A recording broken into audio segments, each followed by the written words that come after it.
Welcome back my YouTube channel recover knowledge. গত ভিডিওতে আমি নবজাতক শিশুদের টিকাকরণ সম্বন্ধে আলোচনা করেছিলাম। যারা দেখোনি এখনো, সেই ভিডিওটা দেখে নিবে। আজকে আমি যক্ষ্মা বা টিবি রোগের লক্ষণ সম্বন্ধে আলোচনা করব।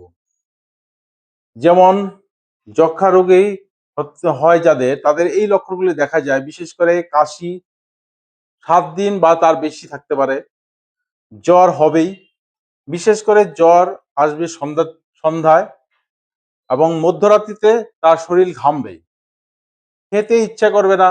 যখনই খেতে ইচ্ছা করবে না তখনই ওয়েট লস হবে, তো ওজন কমে যাবে। এই লক্ষণগুলি অবশ্যই থাকবে। এইরকম লক্ষণ থাকলে সেই পেশেন্টদেরকে যে পরীক্ষাগুলো করা হয় সেগুলো পর পর এখানে লিখে রেখেছি।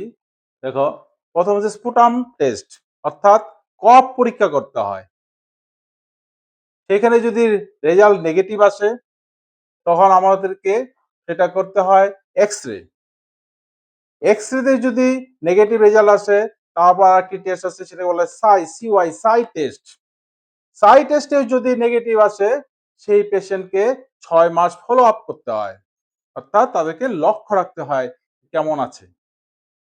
তখনও যদি তার ভালো না হয়, তখন ওই পেশেন্টদেরকে পুনরায় মেডিকেল অফিসারের নিকট রেফার করতে হয়।